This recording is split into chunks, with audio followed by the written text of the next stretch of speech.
So what's the biggest problem with every UFC fighter? They think it's all about fighting. But here's the brutal truth nobody wants to admit. The fighters making millions aren't necessarily the best fighters. They're the best performers. They understand that every single moment, from the walkout music to the post-fight interview, is content. It's all part of building something bigger than themselves. Look at Conor McGregor. Sure, he could throw hands. But what made him a global phenomenon? The way he carried himself, the suits, the trash talk that felt like poetry, the confidence that made you believe he could knock out a heavyweight even though he fought at featherweight. He didn't just fight opponent, he created narratives that had casual fans staying up until 3 a.m. to watch a guy from Dublin chase his dreams. The ones who make it big, they fight for freedom, they fight for legacy, and they build something that lasts longer than a fight night bonus. Because here's what most fighters don't realize. Your fighting career has an expiration date. Father Time is undefeated, injuries pile up, reflexes slow down. But a brand can live forever. Think about it. How many active fighters can you name who've never held a title but still sell out arenas? Guys like Nate Diaz, who turned being the scrappy underdog into a multi-million-dollar empire, or Jorge Masvidal, who became Street Jesus and made himself must-see TV, even when he wasn't winning every fight. They understood the assignment: entertainment first, fighting second. The smart fighters are building businesses while they're still in their prime. They're launching podcasts, creating YouTube channels, developing signature moves that become memes, and cultivating personalities that transcend the sport. They're thinking like CEOs, not just athletes. John Jones didn't become one of the highest paid fighters just because of his fight IQ. Though that helped, he became a master of controversy, making himself impossible to ignore. Love him or hate him, you're talking about him. And in the attention economy, that's pure gold. The greatest tragedy in MMA isn't a bad knockout. It's watching incredibly talented fighters retire broke because they never learned to market themselves. They trained their bodies to perfection, but never trained their minds to think beyond the next fight. Dana White said it best. We're not in the fighting business. We're in the entertainment business. The fighters who understand this build generational wealth. The ones who don't end up as trivia questions. Your fighting style might get you to the UFC, but your personality, your story, your ability to make people care, that's what gets you paid. The most successful fighters treat every interaction like it's a business meeting. Every social media post is calculated. Every interview is an opportunity to advance their narrative. They know that being memorable is more valuable than being perfect. When Anderson Silva was breaking legs and jaws, he was also breaking the mold of what a fighter could be. He was an artist who happened to fight, not just a fighter trying to be artistic. That distinction made him irreplaceable. Because when the cage door closes for the last time, the brand is what remains. Your highlight reel will be forgotten, your records will be broken, but if you built something real, a community, a movement, a legacy that inspired people, that's immortal. The fight is what gets you noticed. The brand is what keeps you relevant forever.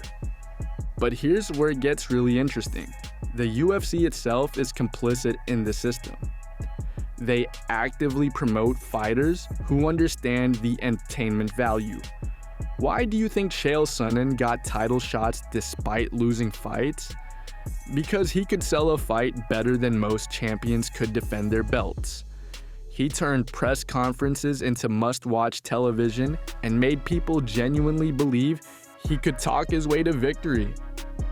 The numbers don't lie. Conor McGregor's biggest payday wasn't even in the UFC. It was boxing Floyd Mayweather, a fight that existed purely because of his brand power. He transcended MMA and became a global celebrity who happened to fight, not a fighter trying to become famous. Look at the current landscape. Paddy Pimblett gets more attention than most ranked fighters because he's mastered the art of being himself. Amplified.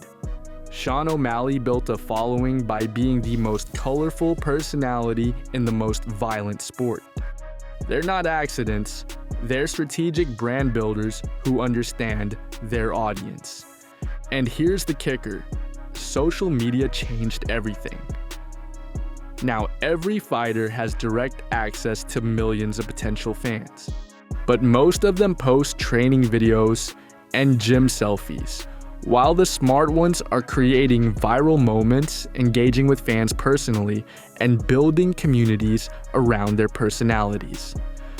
The old school mentality of let my fighting do the talking is career suicide in 2025.